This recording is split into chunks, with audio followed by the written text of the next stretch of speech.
বাংলা গানের প্লেব্যাক সম্রাট অ্যান্ড্রু কিশোরের মৃত্যুতে সংস্কৃতি অঙ্গনে শোক। ছেলে মেয়ে অস্ট্রেলিয়া থেকে ফেরার পর শেষকৃত্যের বিষয়ে সিদ্ধান্ত। ছেলে মেয়েরা কখনো 10 টাকা 5 টাকা চাইলে আমরা সেটা দিতে পারি না, খুব কষ্টে আছি। করোনার ধাক্কায় টালমাটাল চাকরির বাজার, 1.5 কোটি মানুষের বেকার হয়ে পড়ার শঙ্কা। অভ্যন্তরীণ অর্থনৈতিক কাঠামো শক্তিশালী করার পরামর্শ। নমুনা পরীক্ষায় শনাক্তের হার কমায় চট্টগ্রামে করোনা সংক্রমণের চূড়ান্ত পর্যায়ে অতিক্রমের দাবি। পরীক্ষা না বাড়িয়ে চূড়া নির্ধারণ করা সম্ভব নয়, মত বিশেষজ্ঞদের। বাংলা সময়ের সঙ্গে আছি আমি আফজাল হোসেন। বাংলা গানের প্লেব্যাক সম্রাট অ্যান্ড্রু কিশোরের মরদেহ রাজশাহী মেডিকেল কলেজ হাসপাতালের হিমঘরে রাখা হয়েছে। তার ছেলে মেয়ে অস্ট্রেলিয়া থেকে দেশে ফেরার পর শেষকৃত্যের বিষয়ে সিদ্ধান্ত হবে বলে জানিয়েছে পরিবার। এর আগে গতকাল সন্ধ্যায় কিংবদন্তি শিল্পীর মৃত্যুর খবর পেয়ে নগরীর EM ক্লিনিকে ছুটে আসেন ভক্তরা। বিস্তারিত সাইফুর রহমান রকির রিপোর্টে। জনপ্রিয় সঙ্গীত শিল্পী অ্যান্ড্রু কিশোরের মৃত্যুর খবরে রাজশাহী নগরীর মহিষবাতান এলাকায় EM ক্লিনিকে ছুটে আসেন ভক্ত, শুভাকাঙ্ক্ষী ও বন্ধুরা। প্রিয় শিল্পীকে এক নজর দেখার জন্য অপেক্ষা করেন তারা। তার মৃত্যুতে সঙ্গীতাঙ্গনে অপূরণীয় ক্ষতি হয়েছে বলে মন্তব্য করেন গুণীজনরা। কোনো অহংকার ছিল না এবং সে এত সুকণ্ঠের অধিকারী ছিল, শুধু বাংলাদেশ না, ভারতও তাকে নিয়ে গিয়ে তার কাটে অনেক ছবিতে তাকে গান করেছে। আমরা একটা বিশাল একটা মানুষকে হারিয়ে ফেললাম, শুধু রাজশাহী না, সারা বাংলাদেশ একটা গুণী শিল্পীকে হারিয়ে ফেললাম আমরা। ওনার ছেলে অস্ট্রেলিয়া, মেয়ে অস্ট্রেলিয়া, ওনারা মানে টিকিটের অপেক্ষায় আছেন, পেলেই ওনারা চলে আসবে এবং এই ডিসিশনের জন্য আমরা অপেক্ষা করছি। 1955 সালের 4 নভেম্বর রাজশাহীতে জন্মগ্রহণ করেন কিংবদন্তি সঙ্গীত শিল্পী অ্যান্ড্রু কিশোর। তার মৃত্যুতে সঙ্গীতাঙ্গনে অপূরণীয় ক্ষতি হলো বলে মনে করছেন বিশিষ্টজন। ব্যথিত, আমরা একজন শিল্পীকে হারালাম, আমরা তাকে মনে রাখবো, তার গাওয়া গানগুলো আবার বাজবে, আমরা তার মধ্যে তাকে খুঁজে পাবো। প্লেব্যাক খ্যাত এই শিল্পীর চলে যাওয়ায় সঙ্গীত জগতে এক গভীর শূন্যতার সৃষ্টি হলো। আমরা তার মৃত্যুতে অ্যান্ড্রু কিশোরের পরিবারের প্রতি গভীর সমবেদনা জানাই। গত বছরের সেপ্টেম্বরে দুরারোগ্য ক্যান্সারে আক্রান্ত হয়ে সিঙ্গাপুর জেনারেল হাসপাতালে চিকিৎসাধীন ছিলেন অ্যান্ড্রু কিশোর। গত 11 জুন সিঙ্গাপুর থেকে এয়ার অ্যাম্বুলেন্সে করে দেশে ফেরেন তিনি। সপ্তাহখানেক বাসায় কাটানোর পর তিনি রাজশাহী মহানগরীর মহিষবাতান এলাকায় বোনের ক্লিনিকে চিকিৎসাধীন ছিলেন। তার ছেলে ও মেয়ে অস্ট্রেলিয়া থেকে দেশে ফেরার পর তার অন্ত্যেষ্টিক্রিয়ার বিষয়ে সিদ্ধান্ত হবে বলে জানান পরিবারের সদস্যরা। তার লাশ রাজশাহী মেডিকেলের হিমঘরে রাখা হয়েছে। সাইফুর রহমান রকি, সময় সংবাদ, রাজশাহী। এদিকে অ্যান্ড্রু কিশোরের মৃত্যুতে শোকগ্রস্ত হয়ে পড়েছেন তার সহশিল্পীরা। তারা বলছেন এই তারকার মৃত্যুতে সংস্কৃতি অঙ্গনের অপূরণীয় ক্ষতি হয়ে গেল। অ্যান্ড্রু কিশোর চিরকাল মানুষের হৃদয়ে বেঁচে থাকবেন বলেও আশা তাদের। আমার বিশ্বাস বাংলাদেশ যতদিন থাকবে একজন অ্যান্ড্রু কিশোরের কণ্ঠ ততদিন অমলিন অমর হয়ে থাকবে। তার আত্মার মাগফিরাত কামনা করছি। তার শোক সন্তপ্ত পরিবারের জন্য আমার সমবেদনার অন্ত নাই। অপূরণীয় ক্ষতি আসলে আমাদের পূরণ হবে কিনা জানি না। তো নতুন যারা শিল্পীরা আসেন তারা অনেক সময় পুরনো শিল্পীদেরকে এভাবে অবজ্ঞা করে কথাবার্তা বলেন, এটা অত্যন্ত দুঃখজনক বিষয়। তো সেই জায়গায় আমি বলবো যে আমাদের শিল্পীদেরকে স্মরণ রাখা উচিত, তাদেরকে সম্মান করা উচিত। তার জন্য আমি এই দেশের প্রতিটি মানুষের কাছে বলবো একটু দোয়া করবেন। আমরা সবাই এই যে অপূরণীয় একটি ক্ষতি হয়ে গেল, এটা একমাত্র আল্লাহ পাক পারেন পূরণ করতে। দেশের গৌরব যারা নিয়ে এসেছে কণ্ঠশিল্পী হয়ে, তাদের অন্যতম একজন কণ্ঠশিল্পী ছিলেন। করোনায় দেশে আরও 44 জন মারা গেছেন। এ নিয়ে দেশের মৃত্যুর সংখ্যা দাঁড়ালো 2096 জনে। 24 ঘন্টায় 14,245টি নমুনা পরীক্ষায় ভাইরাসটি শনাক্ত হয়েছে 3,201 জনের দেহে। করোনার সবশেষ পরিস্থিতি নিয়ে স্বাস্থ্য অধিদপ্তরের বুলেটিন বিশ্লেষণ করেছেন রিপোর্টার ফারুক ভুইয়া রবিন। কোভিড-19 সংক্রমণ শনাক্তের 121তম দিনে বাংলাদেশ। শুরুতে সবশেষ হালনাগাদ তথ্যের নিরিখে আমরা দেখে নেব বাংলাদেশের সার্বিক করোনা পরিস্থিতি। গত 24 ঘন্টায় সারা দেশে মোট নমুনা পরীক্ষা করা হয়েছে 14,245 জনে। এতে কোভিড-19 আক্রান্ত শনাক্ত হয়েছেন ৩,২০১ জন। এ নিয়ে বাংলাদেশে মোট সংক্রমিত ব্যক্তির সংখ্যা দাঁড়িয়েছে ১,৬৫,৬১৮ জন, আর ২৪ ঘন্টায় মারা গিয়েছেন ৪৪ জন। এ নিয়ে বাংলাদেশে মোট মৃত্যুর সংখ্যা দাঁড়িয়েছে ২,০৯৬ জন, আর সুস্থ হয়েছেন ২৪ ঘন্টায় ৩,৫২৪ জন। ৮ই মার্চ বাংলাদেশে প্রথম কোভিড-19 শনাক্ত হয়, কিন্তু ৮ই মার্চ থেকে ৮ই জুন পর্যন্ত অর্থাৎ ৩ মাসে মোট সংক্রমিত দাঁড়িয়েছিল ৬৮,৫০৪ জন। কিন্তু ৯ জুন থেকে যদি আজকে ৬ জুলাই পর্যন্ত আমরা তাকাই, এই সময়টিতে যে কোনো সময়ের তুলনায় সবচেয়ে বেশি আক্রান্ত শনাক্ত হয়েছেন। এই সময়ের মধ্যে প্রায় ১ লাখ মানুষ সংক্রমিত হয়েছেন। গত ৭ দিনের সংক্রমণের চিত্র দেখে নেব। আমরা আসলে যেটি দেখছি যে নমুনা পরীক্ষার বিপরীতে সংক্রমণের যে শনাক্তের হার, সেটি কিন্তু প্রায় সব দিনই ২০% আশেপাশে ঘুরপাক খাচ্ছে। প্রথম ৩ দিন যদিও ৪,০০০ এবং ৩,৫০০-এর বেশি আক্রান্ত শনাক্ত হয়েছিল, কিন্তু এর পরবর্তী ৪ দিনে আমরা যেটি দেখছি যে মোটামুটি যে ৩,০০০-এর আশেপাশেই কিন্তু আক্রান্ত শনাক্ত হচ্ছে। গত ২৪ ঘন্টায় যারা মারা গিয়েছেন তাদের একটু বয়সভিত্তিক বিভাজনের দিকে তাকাতে চাই। ৭০% বয়সী হলো ৫১ থেকে ৪৪ জনের মধ্যে ৩১ জনই এই বয়স সীমার মধ্যে রয়েছেন। নিজেদের সচেতনতার মাধ্যমে সম্ভব কোভিড-19 সংক্রমণ থেকে নিজেকে বাঁচিয়ে রাখা। নমুনা পরীক্ষার বিপরীতে শনাক্তের হার কমায় চট্টগ্রামে করোনা সংক্রমণ চূড়ান্ত পর্যায় অতিক্রম করে নিচের দিকে নামছে বলে দাবি স্বাস্থ্য বিভাগের। আক্রান্তের সংখ্যা বাড়লেও স্বাস্থ্য বিভাগের সঙ্গে তাল মেলাচ্ছেন সিটি কর্পোরেশন। তবে পরীক্ষার সংখ্যা বাড়াতে না পারলে সংক্রমণের চূড়া নির্ধারণ সম্ভব নয় বলে জানিয়েছেন বিশেষজ্ঞরা। চট্টগ্রামে ১ মাসে শনাক্ত ৬,৫০০ সহ মোট আক্রান্ত ১০,০০০ ছাড়িয়েছে। শাখাওয়াত ত্রিপুর ক্যামেরায় বিস্তারিত জানাচ্ছেন কমল দে। ৩রা এপ্রিল চট্টগ্রামে প্রথম করোনা রোগী শনাক্ত হওয়ার পর ১০০ জন অতিক্রম করতে সময় লেগেছিল ১ মাস ২ দিন, আর ৫০০ জন পেরোতে সময় লেগেছে মাত্র ৯ দিন। তারপরে ৭ দিনে রোগী সংখ্যা ১,০০০, শেষ ১.৫ মাসে রোগী সংখ্যা পেরিয়েছে ১০,০০০-এ।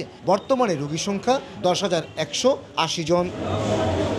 সিভিল সার্জনের দাবি, করোনার বিশেষত্ব অনুযায়ী চট্টগ্রাম জুন মাসের শেষে চূড়ান্ত পর্যায়ে অতিক্রম করে এসেছে।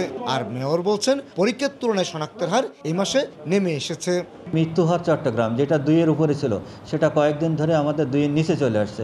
এগুলো সবগুলো ইতিবাচক দিক। পরীক্ষার সংখ্যা বাড়লে শনাক্তকারীর সংখ্যা বাড়বে, কিন্তু পার্সেন্টেজ বাড়ে না, পার্সেন্টেজ কমছে। এটা ১২ এপ্রিল চট্টগ্রামে প্রথম করোনা রোগী মারা যাওয়ার পর ১ মাসেরও কম সময়ে মৃতের সংখ্যা পৌঁছে যায় ১০০-তে। আর সবশেষ রোববার ৬ জন সহ বর্তমানে মৃতের সংখ্যা ১৯৫ জন। পরীক্ষার বিপরীতে শনাক্তের পরিসংখ্যান তুলে ধরে স্বাস্থ্য বিভাগ বলছে, বন্দরনগরী চট্টগ্রামে করোনা ভাইরাসের রোগীর সংখ্যা তুলনামূলক কমছে। কিন্তু আক্রান্তের পরিসংখ্যান তুলে ধরে বিশেষজ্ঞরা বলছেন, এখানকার চিত্র পুরোপুরি ভিন্ন।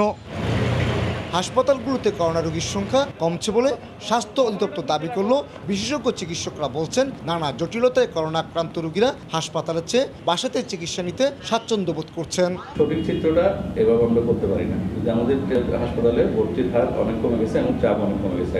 এখনও নমুনা দেওয়ার পর দিনের পর দিন অপেক্ষা করতে হচ্ছে।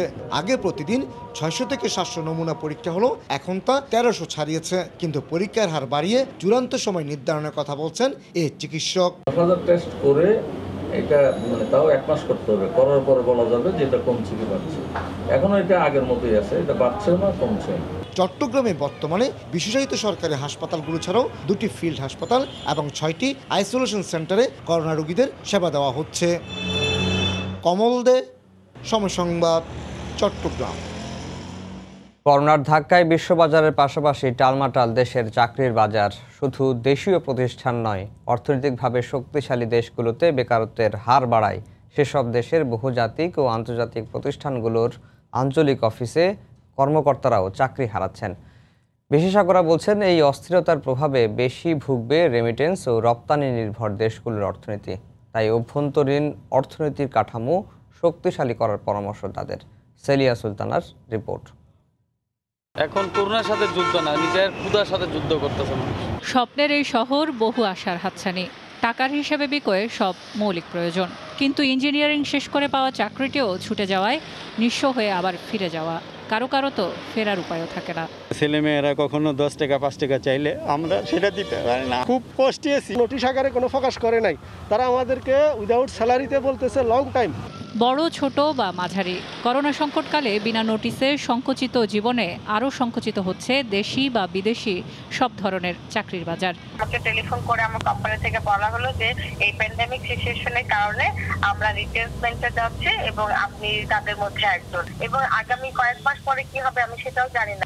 গবেষণা প্রতিষ্ঠান পলিসি রিসার্চ ইনস্টিটিউট বলছে, করোনায় চাকরি হারাতে পারেন দেশের অন্তত 1.5 কোটি মানুষ। এতে শুধু অভ্যন্তরীণ প্রতিষ্ঠান নয়, অর্থনৈতিকভাবে শক্তিশালী দেশগুলোর চাকরিচ্যুত ও বেকারত্ব পরিস্থিতিও আশা জাগানিয়া নয়। আইএলও বলছে, আগামী 3 মাসে বিশ্বের 19.5 কোটি মানুষ তাদের চাকরি হারাতে যাচ্ছেন, যার মধ্যে 12.5 কোটির বসবাস এশিয়া ও প্রশান্ত মহাসাগরীয় অঞ্চলের দেশগুলোতে। দেশের শ্রমবাজার অলরেডি কিন্তু নানা ধরনের সমস্যার সংকুল।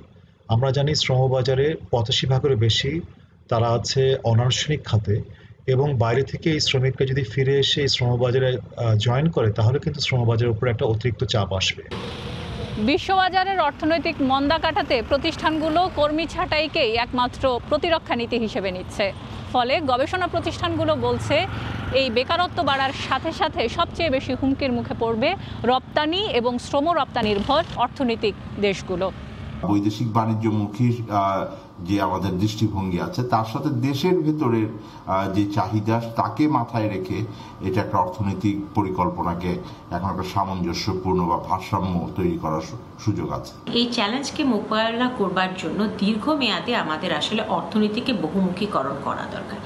গবেষণা প্রতিষ্ঠানগুলোর মতে 160 কোটি অস্থায়ী কর্মী ভয়াবহ ক্ষতির মুখে পড়বে। বছরের দ্বিতীয় ভাগে এই ক্ষতির পরিমাণ দাঁড়াবে 30 কোটি 50 লাখ ফুল টাইম চাকরির সমান।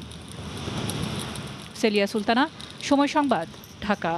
সাংবিধানিক বাধ্যবাধকতার কারণেই করোনা মহামারীর মধ্যেও বগুড়া 6 এবং যশোর 1 আসনের উপনির্বাচনের তারিখ ঘোষণা করেছে নির্বাচন কমিশন।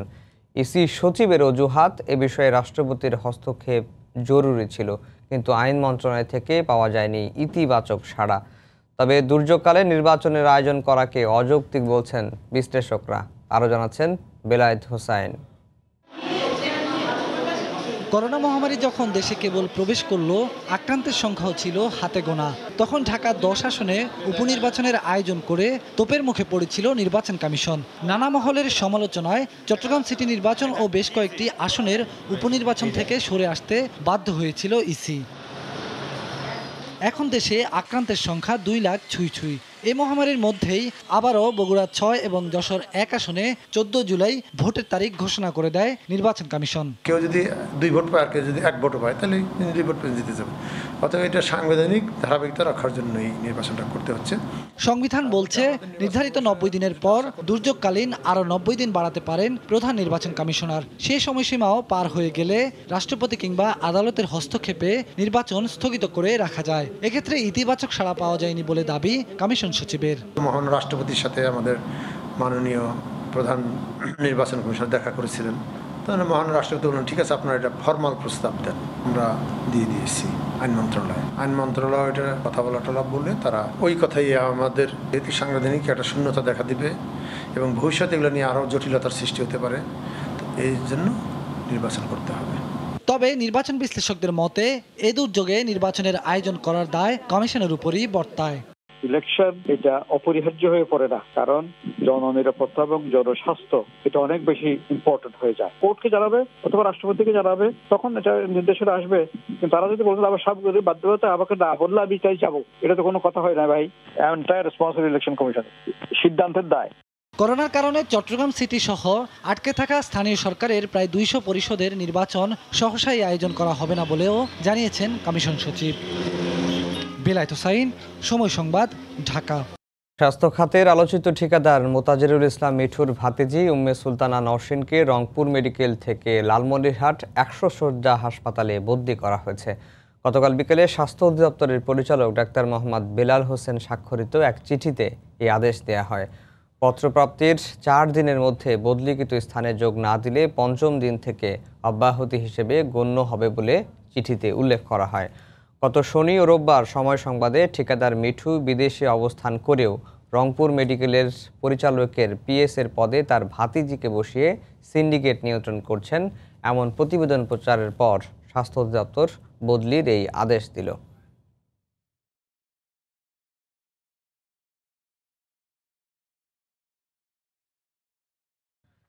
দিনাজপুরে চালের দাম যে হারে বাড়ে সে হারে কমে না। মূল্য কমলেও তার প্রভাব পড়ে না বাজারে। অথচ পাইকারি বাজারে সব ধরনের চালের দাম কেজিতে 2 টাকা কমেছে। মিলারদের বেঁধে দেয়া দামে চাল বিক্রি করতে বাধ্য হচ্ছেন বলে অভিযোগ আড়তদার ও পাইকারদের। তবে মিলাররা বলছেন ধানের দামের সঙ্গে চালের মূল্য ওঠানামা করে। গোলাম নবী দুলালের পাঠানো তথ্য, মঞ্জিদ আলম শিমুলের তোলা ছবি নিয়ে রিপোর্ট। বুড়ো মৌসুমে এবার দিনাজপুরে 1,71,000 হেক্টর জমিতে 12 লাখ মেট্রিক টন ধান উৎপাদন হয়েছে। বাম্পার ফলন হওয়া সত্ত্বেও 20 দিন আগে চালের দাম কেজিতে বেড়ে যায় 5 থেকে 6 টাকা, আর গত কয়েকদিনে পাইকারি বাজারে কেজিতে কমে 2 টাকা। পাইকার আর আড়তদারদের অভিযোগ, চালের বাজার নির্ভর করে মিল মালিকদের ইচ্ছার উপর। তারা যদি ওই ধানটা প্রোডাকশন স্টপ করে দেয় তাহলে কিন্তু বাজারে চালের ক্রাইসিসটা হয়ে যায়, কিন্তু তাদের প্রোডাকশনটা যদি কন্টিনিউ করে যায় তাহলে কিন্তু আর এই ক্রাইসিসটা থাকে না। হোটেল টোটেল এগুলো বন্ধ হওয়াতে এগুলো মনে করেন যে খুব কমে গেছে আর কি। আর আমার মনে হয় মোটা চালের বাজারটা যেটা আছে ওর থেকে বরং যে একটু কমবে তো পারবে না। বর্তমান বাজারে 1 থেকে 2 টাকা কেজি প্রতি কম ধরায় মিলাররা আমরা এখন কম দামে বিক্রি করতেছে। এখন চালের দাম নেমে আসছে কেজিতে 1-2 টাকা, আমরা পাইকারি বেচি।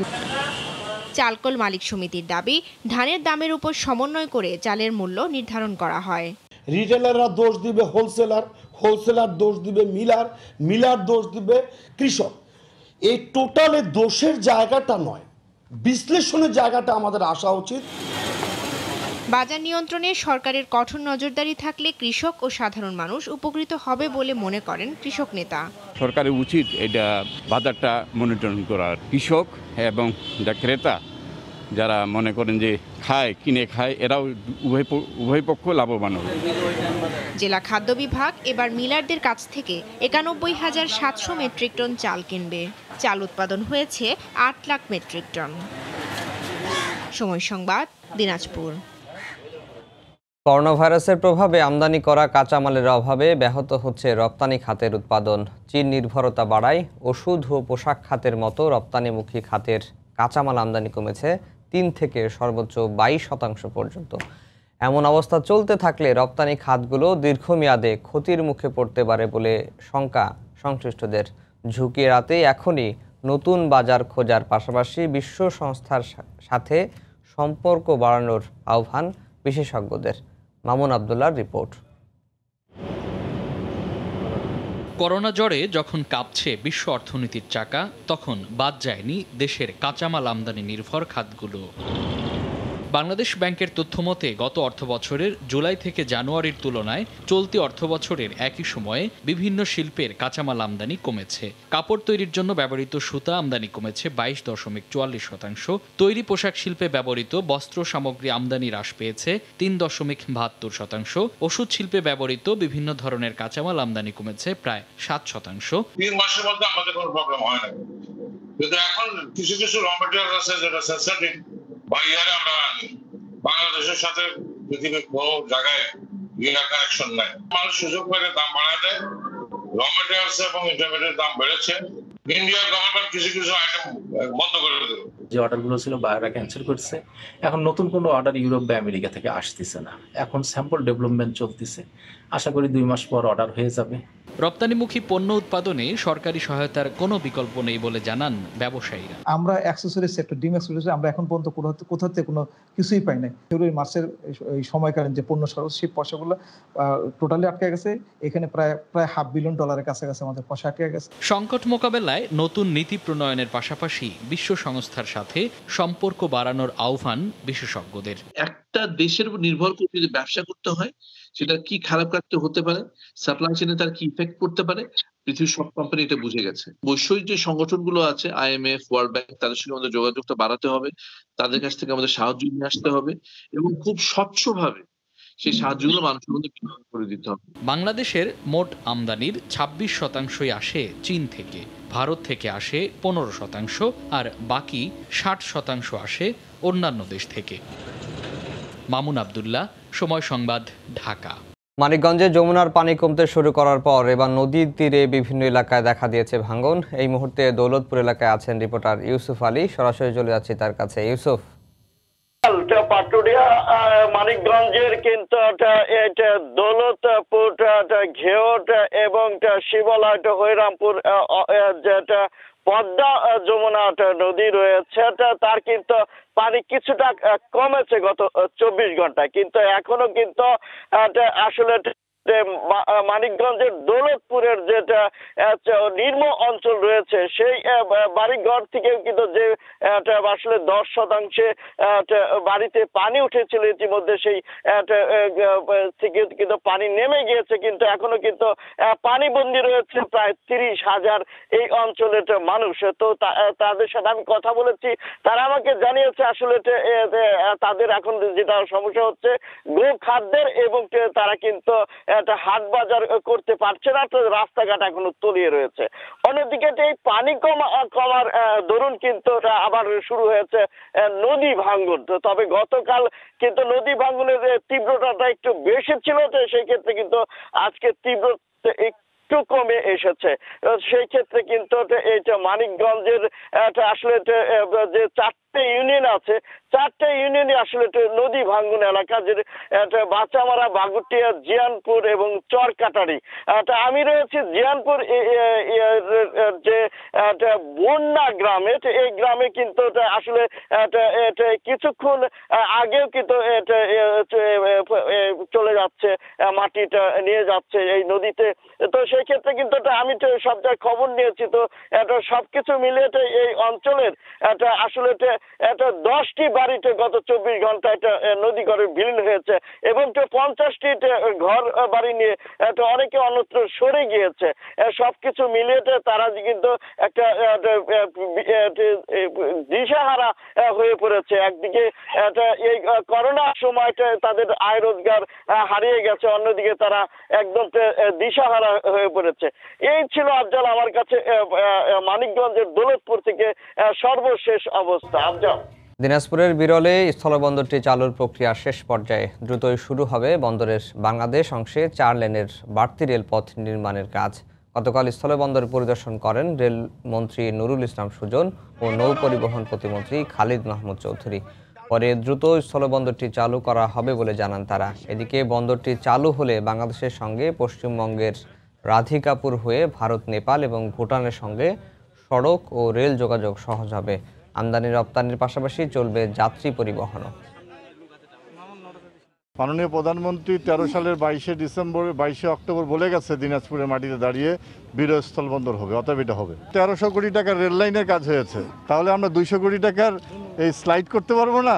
ভারত এবং বাংলাদেশের সঙ্গে বর্তমানে আমাদের যে সম্পর্ক, দুই বন্ধুত্বপূর্ণ দেশের যে সম্পর্ক, এবং ভারতও আগ্রহী যোগাযোগ হচ্ছে ভারতের সঙ্গে। এরপরে পঞ্চগড় থেকে বাংলা বন্দর পর্যন্ত এখানে আরেকটা রেল লাইন আমরা করতেছি শিলিগুড়ির সঙ্গে, যেটা সরাসরি যোগাযোগ স্থাপিত হবে। দার্জিলিং এবং নেপাল, ভুটান ওইটাও ব্যবহার করতে পারবে।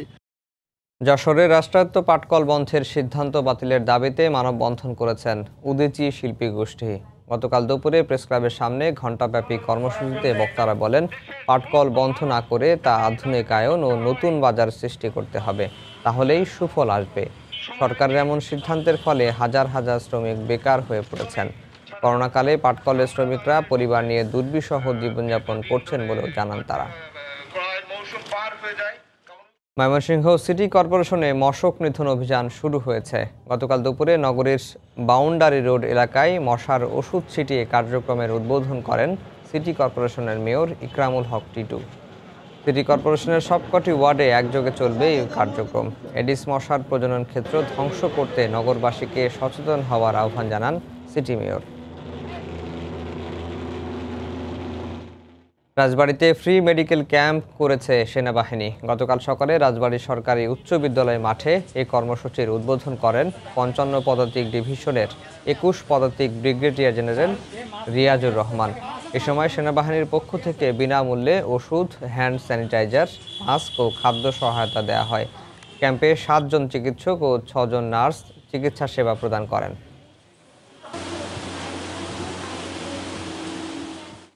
বাংলা সময়ের শীর্ষ সংবাদ জানিয়ে দিচ্ছি আরেকবার। বাংলা গানের প্লেব্যাক সম্রাট অ্যান্ড্রু কিশোরের মৃত্যুতে সংস্কৃতি অঙ্গনে শোক।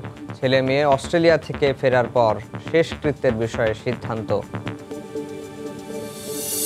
ছেলেমেয়েরা কখনো 10 টাকা 5 টাকা চাইলে আমরা সেটা দিতে পারি না, খুব কষ্টে আছি। করোনার ধাক্কায় টালমাটাল চাকরির বাজার, 1.5 কোটি মানুষের বেকার হয়ে পড়ার শঙ্কা, অভ্যন্তরীণ অর্থনৈতিক কাঠামো শক্তিশালী করার পরামর্শ। নমুনা পরীক্ষায় শনাক্তের হার কমায় চট্টগ্রামে করোনা সংক্রমণের চূড়ান্ত পর্যায়ে অতিক্রমের দাবি, পরীক্ষা না বাড়িয়ে চূড়া নির্ধারণ সম্ভব নয়, মত বিশেষজ্ঞদের। এই ছিল বাংলার সময়। যে কোনো খবর পেতে ভিজিট করুন সময়নিউজ.tv। আপনার মোবাইলে সময় সংবাদ দেখতে ও সকল খবর পেতে ডাউনলোড করুন সময় অ্যাপ। সঙ্গে থাকুন সময়ের।